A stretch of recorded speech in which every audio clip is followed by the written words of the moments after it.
Buenas tardes, amigas y amigos televidentes. Nueva vez, Franklin Vázquez con ustedes para un programa más de Visión Empresarial. Este domingo, de 3 a 4 de la tarde, le estaremos haciendo compañía, haciendo un análisis permanente de la economía y de lo que está ocurriendo en la sociedad y lo que está ocurriendo en el mundo, que en este caso tenemos que empezar lamentando la situación esta de Francia, y definitivamente el terrorismo se ha convertido en el miedo mundial, porque ya nadie está seguro en ningún lugar. Un grupo de personas celebrando la toma de la Bastilla en Niza, Francia, fueron arrolladas por un minibús, un loco de estos terroristas internacionales de ISIS, que definitivamente algo tienen que hacer los gobiernos a nivel mundial. De eso vamos a estar hablando en este programa, pero también vamos a estar hablando de salud y todo lo que está pasando con las discusiones entre el Colegio Médico Dominicano y también el gobierno, y a ver si ya empezamos de nuevo las conversaciones en esta semana y se ponen de acuerdo, porque definitivamente la situación de la salud en la República Dominicana no es de lo mejor, y lo mejor también es que se pongan de acuerdo. También vamos a estar hablando fundamentalmente de lo que es la pobreza y el microcrédito, cómo el microcrédito ayuda a la pobreza. Y por último también vamos a estar hablando del tema de la veda, de nuevo, de los productos dominicanos que entran a Haití. Y ahora vamos con Carolina Rodríguez y el resumen de noticias de la semana.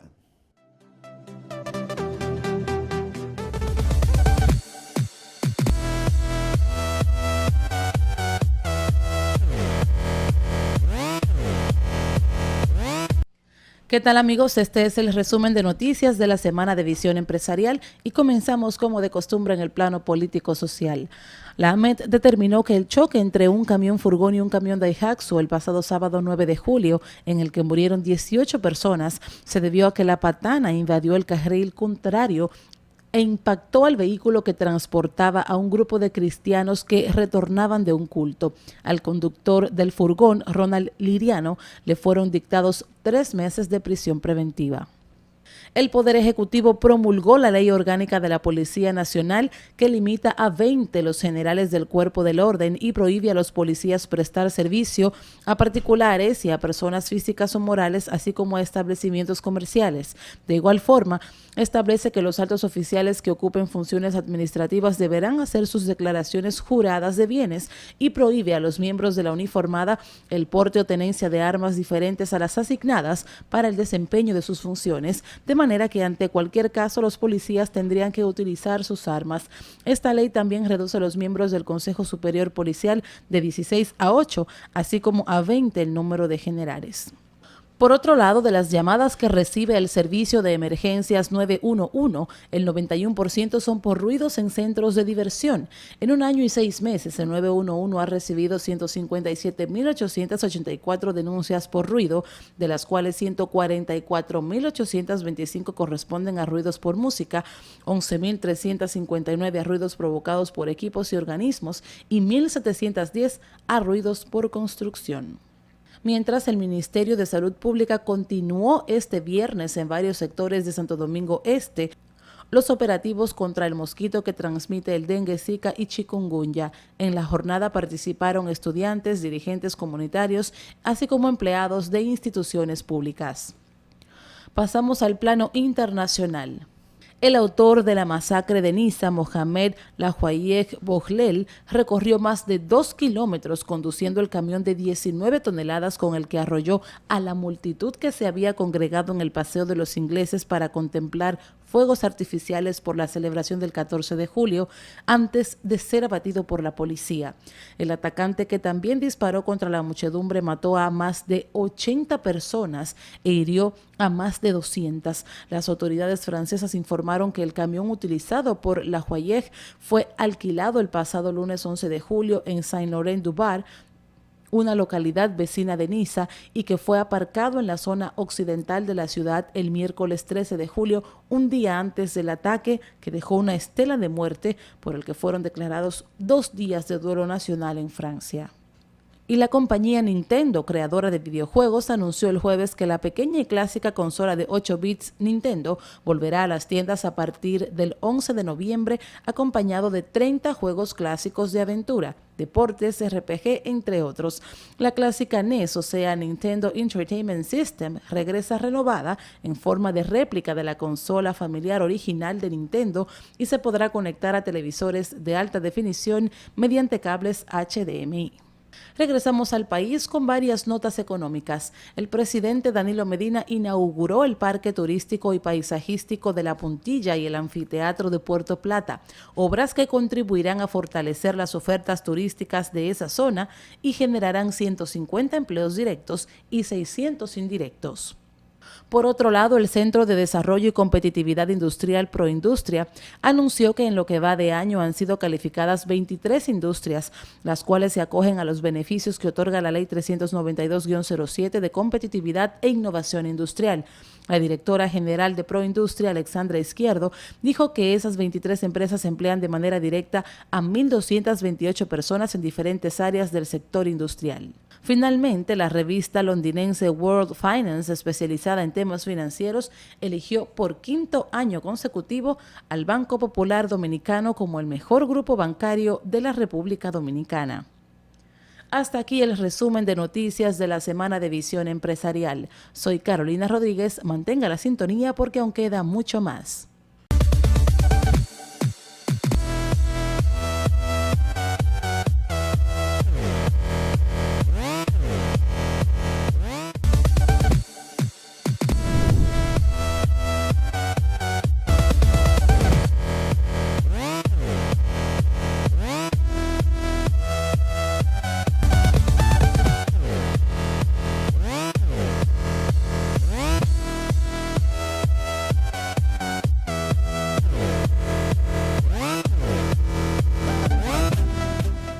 Por mucho tiempo se ha debatido de si la pobreza es un estado mental que de alguna manera afecta a una gran cantidad de individuos y si esto también tiene que ver con determinados comportamientos de esa población carente de recursos de todo tipo.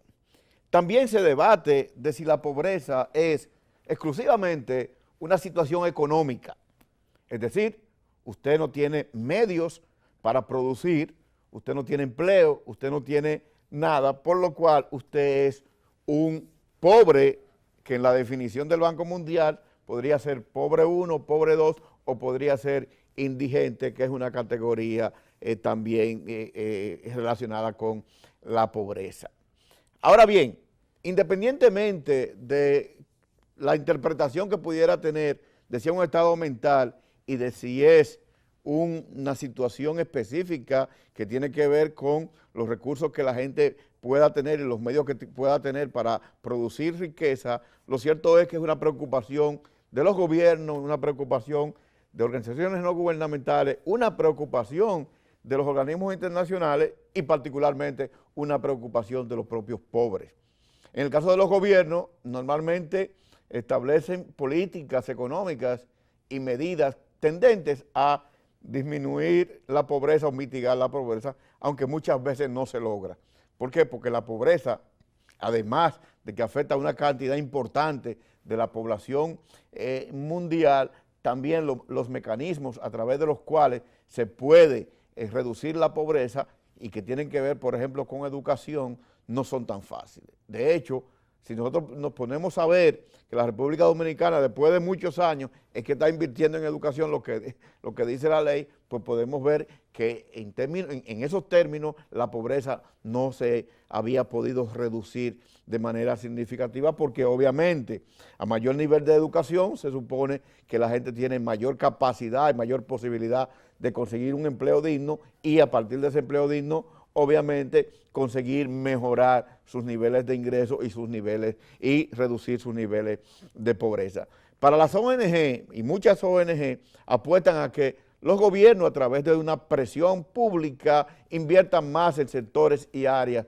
en donde hay una mayor cantidad de pobres, obviamente para impactar la pobreza y reducir el número de estos que se mantienen bajo esa condición.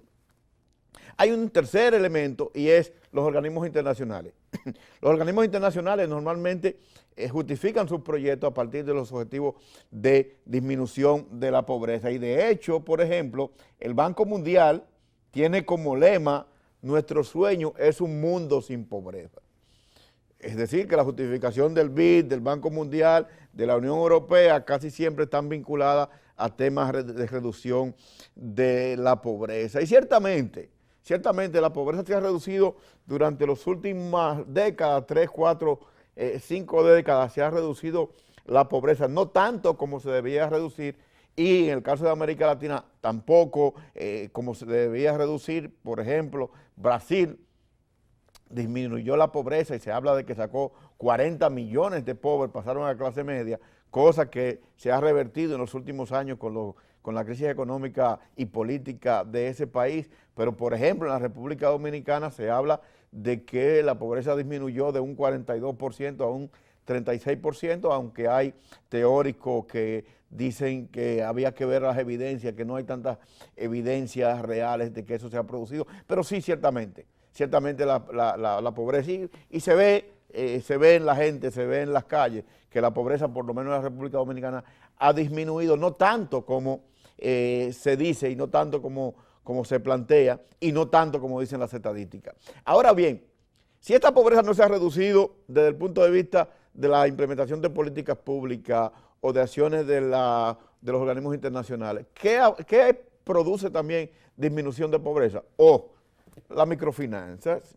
Cada vez que una institución de microcrédito da un préstamo a un microempresario, está disminuyendo la pobreza, porque está apostando a que ese individuo mejore su capacidad productiva, con lo cual va a mejorar sus niveles de ingresos, y si mejora sus niveles de ingresos, entonces puede mandar sus hijos a la escuela, sus hijos al colegio, sus hijos a la universidad, y por esa vía entonces no hay una transferencia de la pobreza de padre a hijo a nieto. Eso quiere decir que el microcrédito juega un papel fundamental para la reducción de la pobreza, toda vez que da crédito y préstamo a sectores que antes no lo hacía el gobierno y tampoco lo hacía la banca privada grande. Pero de este tema vamos a seguir conversando la próxima semana. No se vayan. Banco Ademi presentó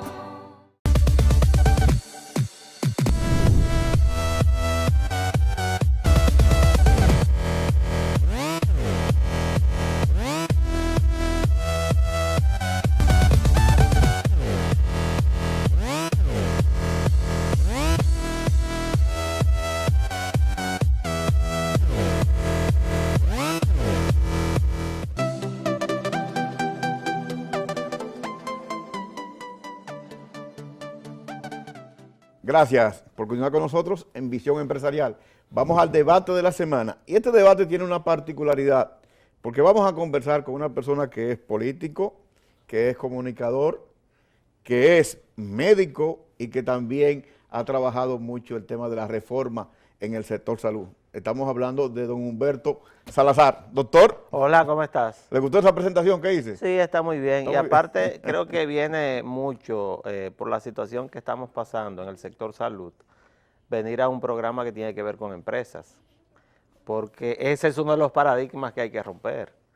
El sector salud es una de las áreas empresariales más importantes del mundo y probablemente el área económica más importante en las primeras economías del mundo. O sea que hay que comenzar a mirar el sector salud como eso, no simplemente como un sitio de un consultorio donde mucha gente va a buscar una receta. No, eso tiene un tema económico implícito que es enormemente importante. Doctor, usted ha empezado de manera brillante. Yo lo felicito porque ciertamente el enfoque económico de un sector que se quiere manejar como un sector social, aunque todos los intereses son económicos, ha creado una gran confusión para todos los sectores que trabajan ahí. Para el gobierno, para los propios gremios y para los propios empresarios que invierten en el sector salud.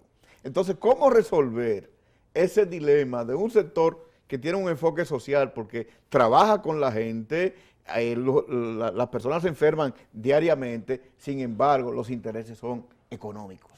Mira, esos intereses económicos son tan importantes que, por ejemplo, la primera economía del mundo, que es la de los Estados Unidos, el sector sanitario comprende entre el 17 y el 19% de su PIB. Estamos hablando de una cantidad enorme de dinero. Sí, casi igualado al sector industrial. Y en la República Dominicana, en este país, en el año 2001, al dictarse la Ley General de Salud y la Ley de Seguridad Social 8701, el modelo cambió y casi nadie se dio cuenta y ya tenemos 15 años en este tema. Hay un modelo de prestación de servicios en la Ley 4201, la Ley General de Salud, donde manda la reforma, pero la Ley 8701 es una ley económica totalmente. ¿Por qué Es porque es de acopio de recursos, no es una ley social. Hay personas que plantean que este es un tema social y yo digo, sí, tiene un componente social, pero en el tema sanitario, cada vez que usted presta un servicio, alguien paga. Y como alguien paga, fue sabia la República Dominicana al plantearse un modelo en el cual la producción social de salud se mantiene dentro del Ministerio de Salud. ¿Y a qué yo llamo esto? La atención colectiva, las epidemias, el tema del saneamiento ambiental, el tema de las vacunaciones, el tema que tiene que ver con prevención, eso es prestación colectiva o social de salud. Pero el tema de prestación individual lo mantiene, lo saca del ministerio. Y lo lleva a la clínica privada. No, y a la red de servicios públicos de salud. Y entonces, ¿dónde entra ahí la ley económica? Que es la 8701, es una ley totalmente de acopio de recursos. Por eso es que usted que ve que los bancos entran ahí, si no, no entraran. Esa ley 8701 lo que hace es que toma recursos públicos y privados a través del aporte del gobierno para el área, para los asegurados que no son contributivos. Pero son subsidiados. Exacto, los subsidiados ¿por quién? Por el Estado, pero con los impuestos de nosotros. Alguien lo paga. Fíjate que siempre alguien paga. Sí. Ahí hay una transferencia de recursos. Totalmente. O una social. O una redistribución, para decirlo desde el punto de vista económico también. Exactamente, donde el gobierno lo que hace es que ejerce una función regulatoria social. Pero esa es la parte social con nuestros impuestos. Pero hay un sector contributivo que es el mayor y que ya entre los dos hay alrededor del 60% de la población que está asegurada, que todo el dinero lo manda ¿a dónde? Hablamos de dinero, a una tesorería que maneja todos los fondos. Y esa tesorería es el lugar donde unas entidades que se llaman administradoras de riesgos, que son unas intermediarias, públicas o privadas, van entonces a pedir fondos a partir de que de hacer contratos con prestadoras de servicios públicas y privadas. Ese es el ciclo. Es un ciclo económico y de prestación de servicios. Entonces, no es complicado entenderlo, pero en la República Dominicana todavía seguimos planteándonos el viejo modelo. Un viejo modelo en el cual usted va a prestar servicio con un presupuesto determinado y hay una cantidad de médicos, sobre todo, que son los que más reclamamos, porque ya incluso en este nuevo modelo el médico deja de ser el rey del sector. ¿Y quién es el rey del sector? Un equipo de salud, un equipo sanitario que comprende médicos, enfermeras, psicólogos, bioanalistas, técnicos, visitadores sociales. ¿Y los dueños de las clínicas también son parte de ese equipo? No, los dueños de clínicas son parte los inversionistas. De esto que nosotros llamamos industria de salud. Y yo soy dueño de clínica. Yo soy inversionista en varias clínicas. Entonces, nosotros somos parte también de esto que se llama industria de salud. Esta visión medio socializante, socialista, de que todo el mundo tiene derecho a la salud desde el punto de vista gratuito, eso es una utopía. Alguien paga. O sea, al que no le gusta escuchar esto, simplemente que busque las leyes, son 4 leyes principalmente, General de Salud, 4201, la ley 8701, la ley que crea la red de servicios públicos de salud, que es la 123-15, y la ley de carrera sanitaria. Ahí está todo. ¿Cuál es esa ley de carrera sanitaria? La ley de carrera sanitaria es la que organiza todo el sistema en cuanto a el personal humano que presta los servicios, muy especialmente los médicos. Cuando usted escucha hablar de que aquí se está discutiendo la forma en que hay que pagarle a los médicos. Digo, pero es que eso está en el Ministerio de Administración Pública, promulgado, aprobado y reglamentado. Los médicos en la República Dominicana tienen 2 vías de ser pagos, porque ni ellos mismos lo entienden probablemente. Los propios médicos no lo entienden. Hay retribuciones fijas, que son sueldos fijos. A otra retribución fija se paga por docencia y otra retribución fija se paga por los horarios que usted se plantea ahí. Y hay retribuciones variables. ¿Cuáles son estas? Retribuciones variables que se pagan por distancia. Mientras más lejos usted de los centros urbanos, más se le paga. pagarle. Eso está en la ley de carrera sanitaria. Pero no se paga así. Bueno, pues le estoy diciendo, porque aquí un periódico creo que dijo esta semana que este es el país de las leyes que nadie cumple. Pero eso está en la ley de carrera sanitaria. Ahora, si usted no le hace caso, es otra cosa. Están retribuciones variables a partir de su capacitación, de que usted demuestre yendo a congresos, publicando, investigando y publicando trabajos de investigación, que usted esté en capacidad de dar un mejor servicio. Usted también tiene retribuciones variables a partir de la cantidad de personas que usted ve. Por eso, cuando yo escucho hablar, por ejemplo, al presidente de algo que se llama Colegio Médico Dominicano, que no es un gremio, ¿Y por qué? la ley no es un gremio. ¿Y qué es entonces? Cuando cambia de Asociación Médica Dominicana a Colegio Médico Dominicano, se convierte, según la ley, en asesor del Poder Ejecutivo y las autoridades en materia de salud. Pero aquí tenemos un desorden colectivo. Claro que hay un desorden colectivo. O sea, y aquí hay una falla institucional de entender uno de los sectores sociales más importantes de cualquier país. Y fíjate que no hablo simplemente de prestación de servicios sociales, que pareciera una prestación de servicio gratuito. No, sector social igual que el sector educación, que son las 2 patas de la política social de cualquier gobierno. Entonces, claro que hay un desorden colectivo. No se quiere entender que lo que hay que hacer es cumplir la ley.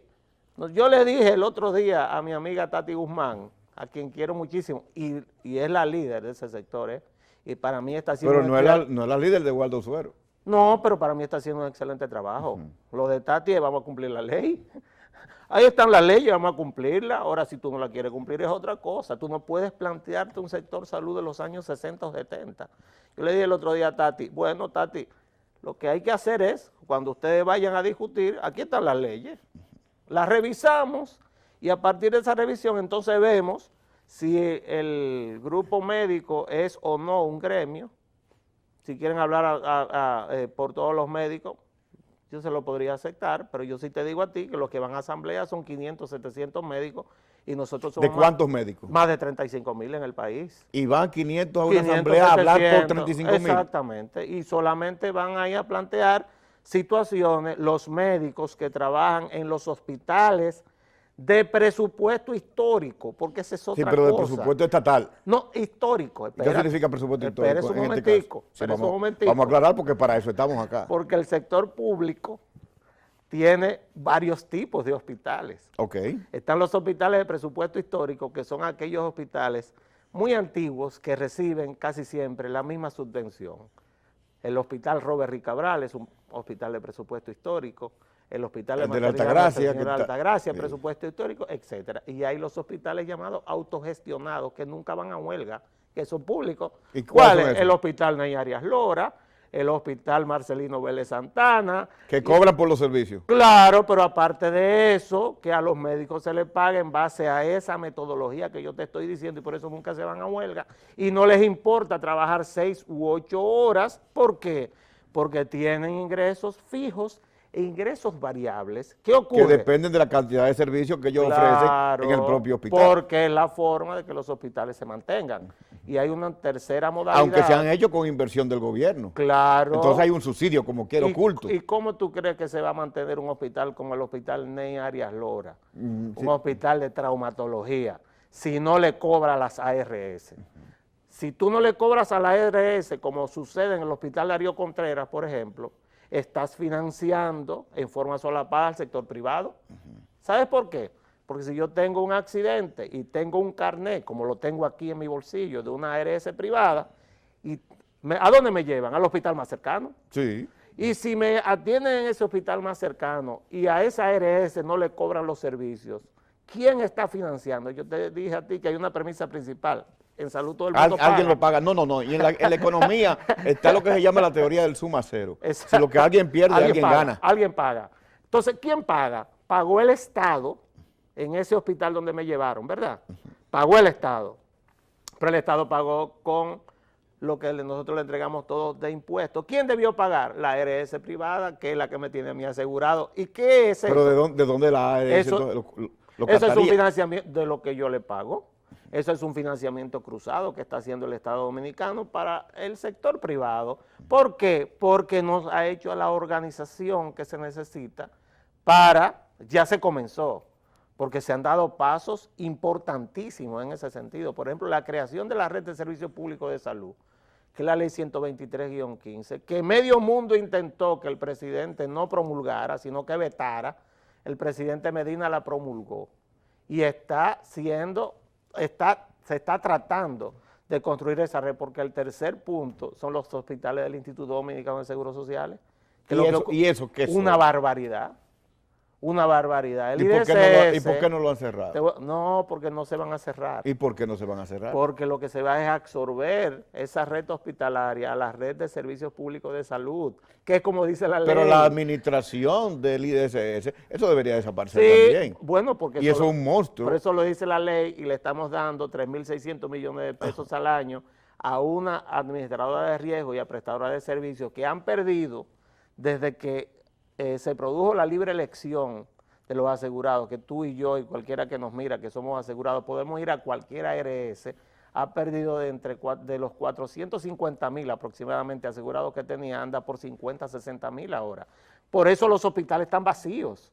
Entonces, invertir en eso es invertir en un barril sin fondo. Una barbaridad. Eso lo que hay que hacer es absorberla a través de la red de servicios públicos de salud, que lo dice la ley. Yo siempre digo que lo dice la ley. No, y eso es porque es que la ley está ahí. Pero que eso es importante, porque uno de los problemas que tenemos acá, y que los teóricos siempre hablan del problema de institucionalidad. No es un problema de institucionalidad, es un problema de cumplimiento de la ley que nos lleva a la institucionalidad. Pero fíjate, ese tema del IDSS, las prestadoras de servicios del IDSS son...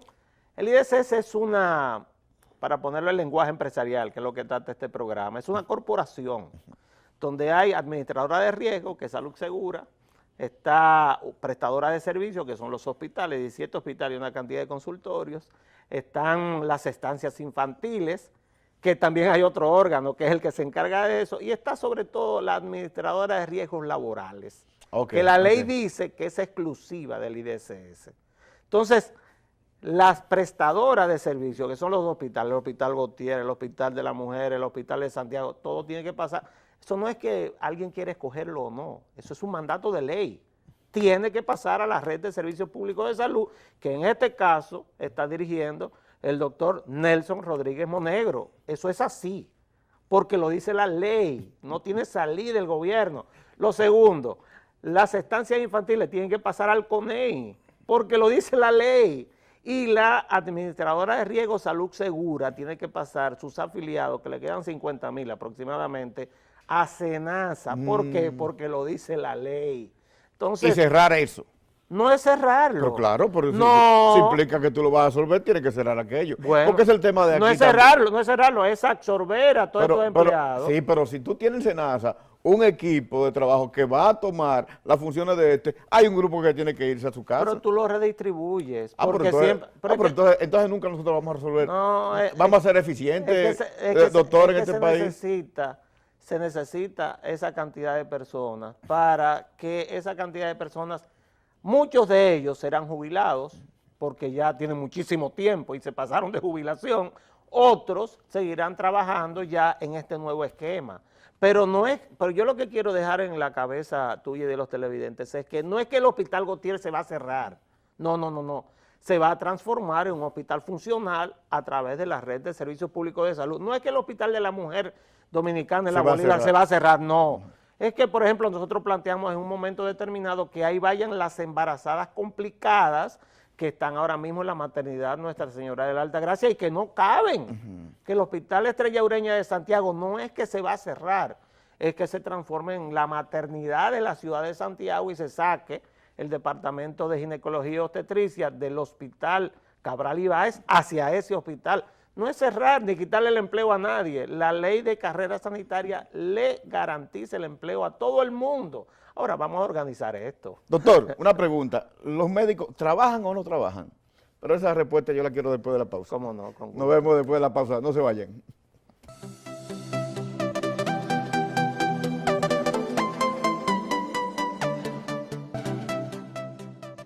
Seguimos en esta conversación interesante que tenemos con el doctor Humberto Salazar, hablando del sistema de salud de la República Dominicana. Y hay muchas cosas que el doctor ha dicho que yo desconocía.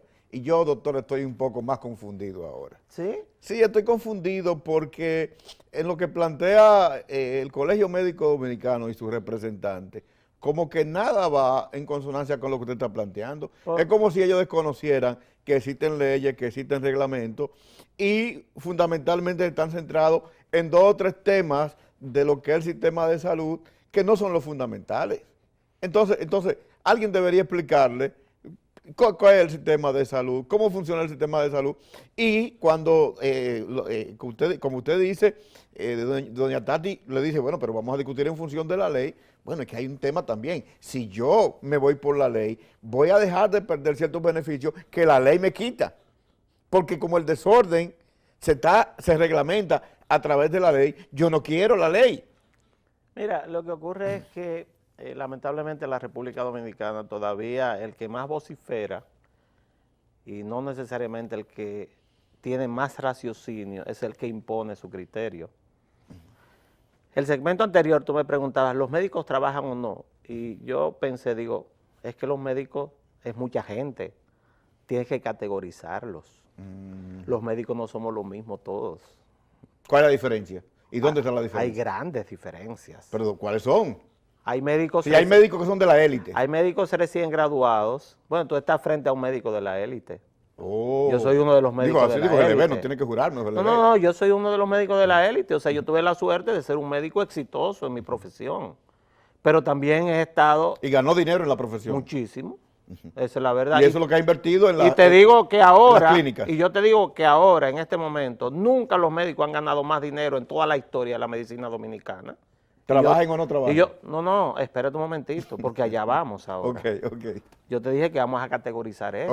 Ok. Porque médicos no es todo el mundo.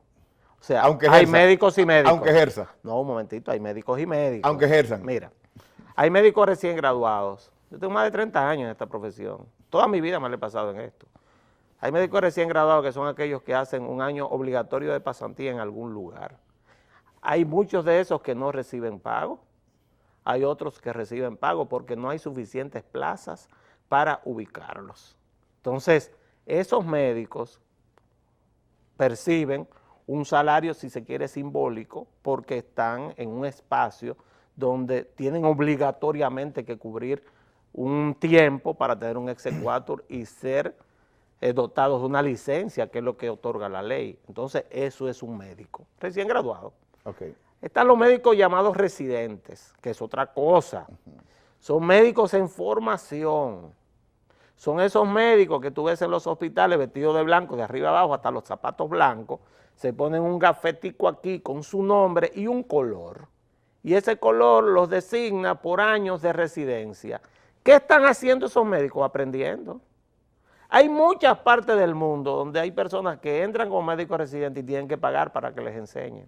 Doctor, usted me ha dicho una cosa que yo desconocía. Bueno. A todo el que tú ves con una bata blanca cree que es médico y cree que puede hacer cualquier cosa. No, le estoy diciendo, los que tienen un gafetico verde son residentes de primer año, segundo año, tercer.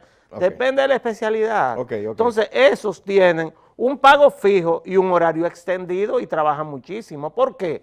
Porque en general los hospitales especializados del país en forma irregular se sostienen en esos médicos residentes que todavía... ¿Y por qué en forma irregular? Irregular porque los médicos especialistas, que vamos ahora a la tercera, hay 2 categorías más que yo te voy a decir. Ok.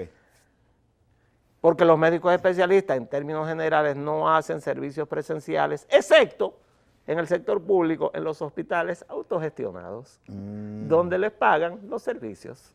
Okay, entonces ¿Ya me estás entendiendo? Sí, no es lo mismo usted ir con una mujer embarazada a la maternidad Nuestra Señora de la Alta Gracia, donde lo va a atender casi seguro un médico residente, un médico en formación que irse a una clínica privada donde lo va a atender un médico que ya está graduado de especialista, que es la tercera categoría. Un médico especialista que se dedica a un pedacito de la medicina. En mi caso yo me dedico a un pedacito de la medicina nada más. Yo ni oigo pulmones, ni estoy poniendo tratamiento cardíaco, ni nada parecido, porque eso no es mi especialidad. Entonces, esos médicos somos los mejores pagos, pero generalmente trabajamos en el sector privado y muchos en el sector público. Entonces, esos son los que menos horas de labor le dedican a los hospitales. Y los que más ganan. Y los que más ganan. Pero entonces, espera, vamos a la cuarta categoría. Son los médicos generales que están dando su labor, que para mí son enormemente valiosos, en las unidades de atención primaria generalmente y en los hospitales del interior, que esos sí trabajan. Esos sí esos son los únicos que trabajan entonces. Son los que más trabajan junto con los médicos. Y ganan menos que los especialistas. Que ustedes los especialistas. Claro que sí. Pero también tuvieron menos tiempo de preparación, sí, probablemente. Claro que sí. Y no se especializaron. Pero ahí es que nosotros estamos. Entonces yo digo, no es lo mismo usted estar de especialista en el hospital Elio Fiallo de Pedernales que estar como médico especialista en el subcentro de Matambre, en la capital, y ahí viene el tema de la retribución variable. Si usted se va a Pedernales como especialista a atender a esa gente allá, cuyo mercado a nivel privado es mínimo, entonces el Estado les retribuye lo que es el valor social de su trabajo. Eso es lo que plantea la ley y es lo que nadie quiere entonces cumplir. ¿Qué plantea el colegio médico? Algo que no puede ser. Un aumento generalizado a todo el mundo lo mismo.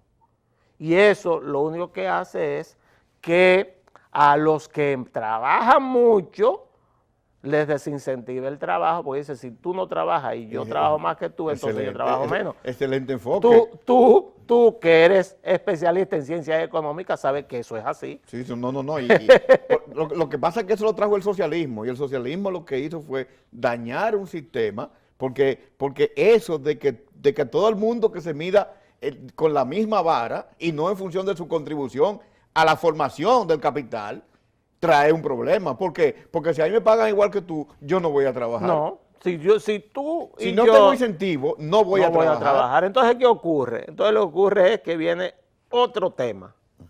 ¿Por qué el colegio médico solamente le reclama al gobierno y no reclama lo que le pagamos los que tenemos clínicas privadas a los médicos que trabajan con nosotros? No, porque hay un mercado ahí, porque hay un mercado, y usted sabe que si tú no aceptas eso, yo tengo más médicos a quienes contratar. Exactamente, entonces ahí es que está el tema. Hay un ejército de reserva ahí. ¿Ves? Ahí es que está el tema. Entonces lo que hacen es sentar a los gobiernos, chantajeándolos con temas de que voy a hacer huelga, y yo soy de los que digo, a mí alguna gente me dice que tú eres bastante radical. Digo, no, yo tengo una mentalidad que la construí en el capitalismo.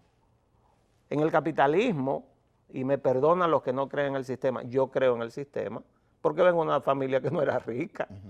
Y he podido construir una familia con todos nosotros, para serte sincero, somos más ricos que nuestros padres y nuestros abuelos. Pero por todos. Por la milla. Todos. Piénsenlo lo que nos miran. Somos más ricos que nuestros padres y nuestros abuelos. Yo soy más rico que mi papá.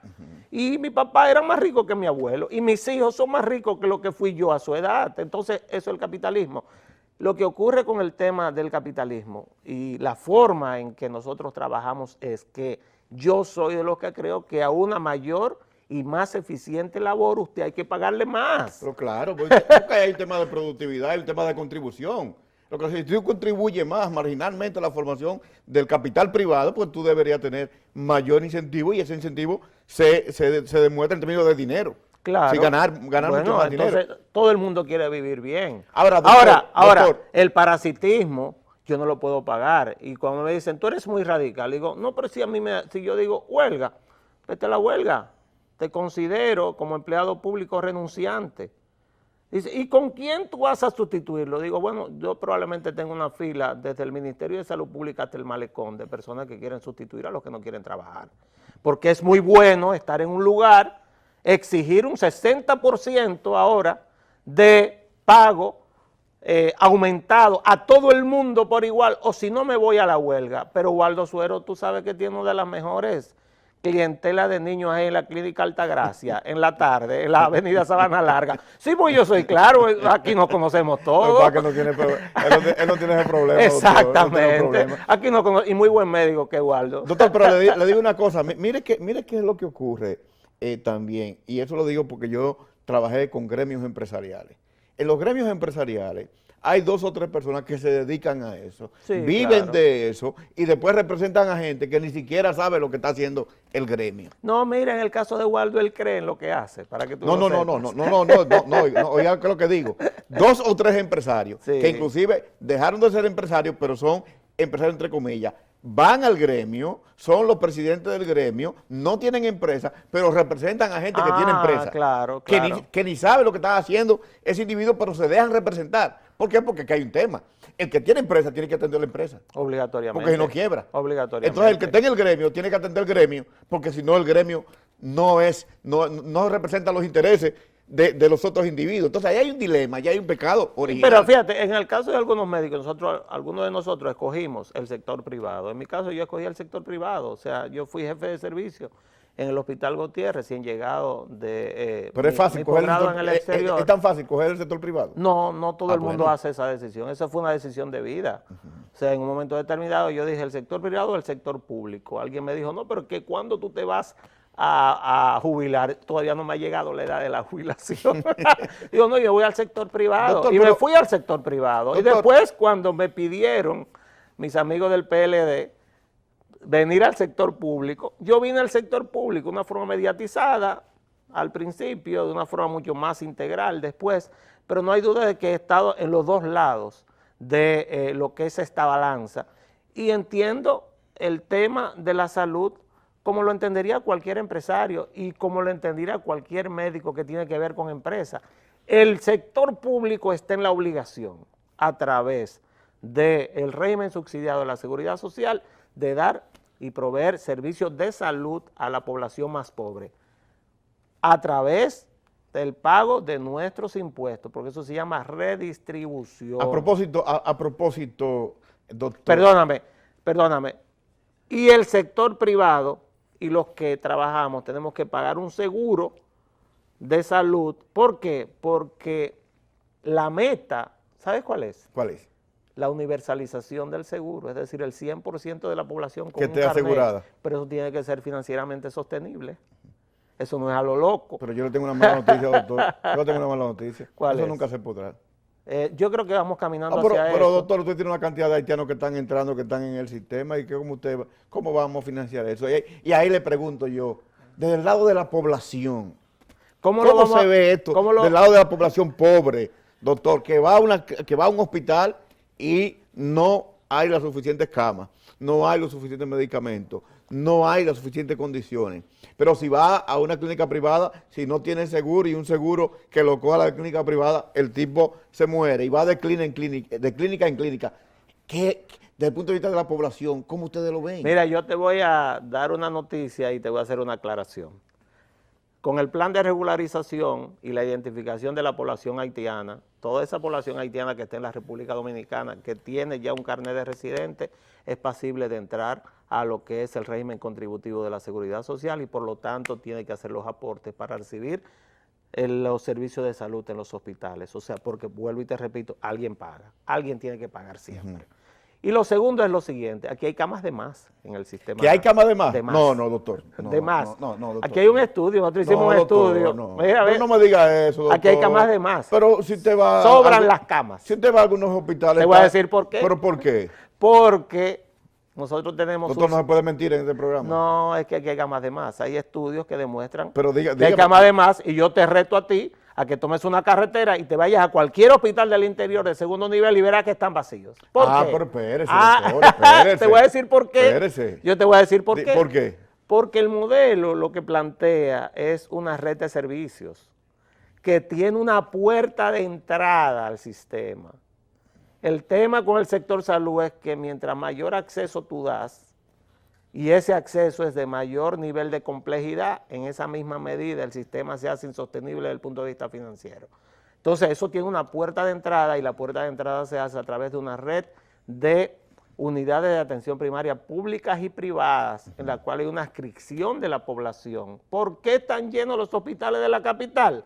Vete a la emergencia del Robert Rick Cabral y verás que ahí hay madres que vienen de Pedernales, de Barahona, de Asua, de Higüey, de Puerto Plata y de cualquier parte del país. Igual que el Darío Contreras. ¿Por qué?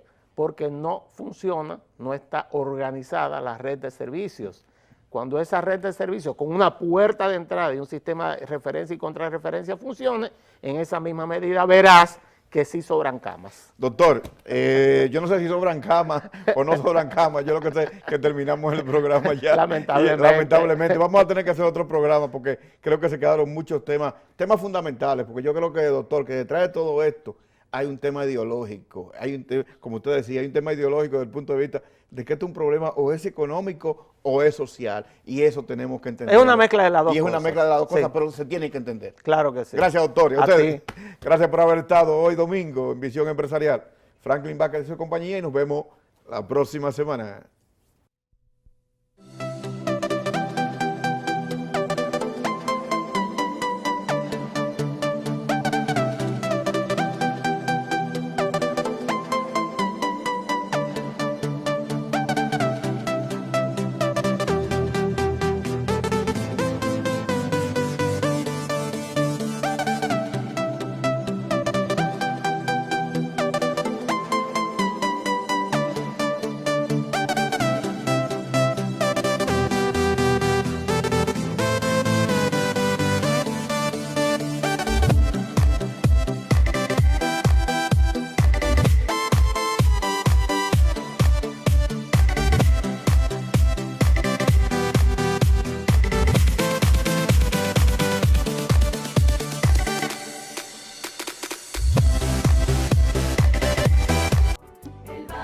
Banco Ademi presentó